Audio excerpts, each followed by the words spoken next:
Our next speaker is Kaitlyn Garifi. So in this picture, there's over 40,000 homes demanding electricity from the grid, but there's maybe some wind, but there's no solar. So this really highlights one of the major challenges of integrating only using renewable energy. So for my research, I'm trying to ask, what if this was 40,000 homes helping the grid? Because the residential sector consumes more electricity than any other sector. So I create algorithms that will help us leverage some of the controllable devices that we have inside of our home to align with some of the distributed energy resources you might have, like solar, an electric vehicle, or a battery. And when I say a smart home, I don't mean fancy consumer appliances. I don't mean to call out Nest, or like apps that you can control your oven, because I find that silly. But instead,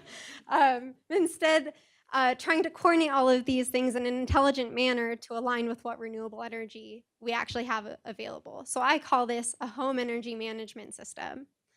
And how I do this, for all the math nerds and optimization people in the audience, woo! I use model predictive control, which allows me to incorporate forecasts and future information into into my optimization, and then I will run it, but then I get to course correct every time step to incorporate new information and seeing what actually did happen over that hour. And so now let's figure out what I'm doing for this algorithm.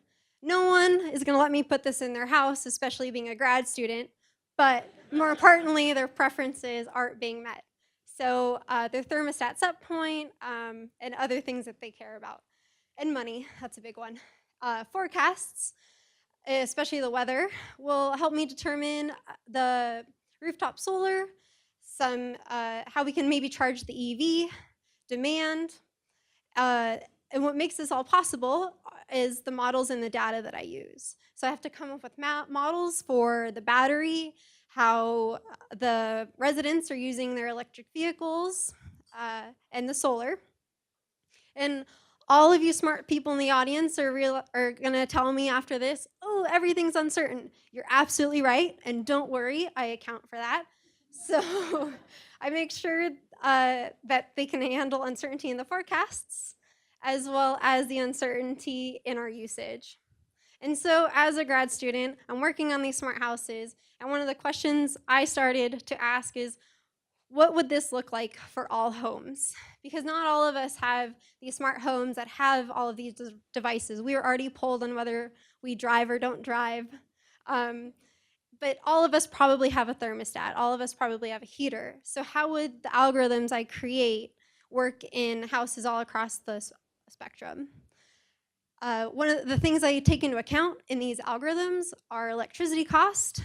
I've looked at a flat rate, which most of us have. Also the time of use rates, but now knowing from Tendril, we might have more of that, which is exciting. Also, if you have a battery system, how does that operate? We don't want to cycle it like crazy, because then I'm going to degrade my algorithm will degrade your battery much quicker than it was supposed to. Also, is my algorithm going to be worse than what we had before with as business as usual? Have I created even worse peaks than our famous duck curve if I add up all the usage from a neighborhood with my algorithm in it? So with this algorithm that I created, the time of use prices always reduce the energy across, not the energy. Well, yes, the energy, but the bill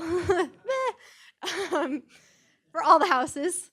But it also, with the time of use rates, we cycled the battery a lot, because there was the incentive to charge when the electricity was cheap, and then instead of using it to store excess solar.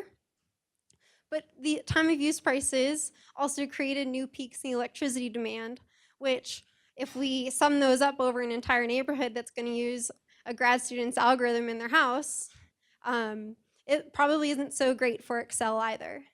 So in conclusion, I design algorithms to help us control all of our devices to match up with what renewable energy that's available. Thank you.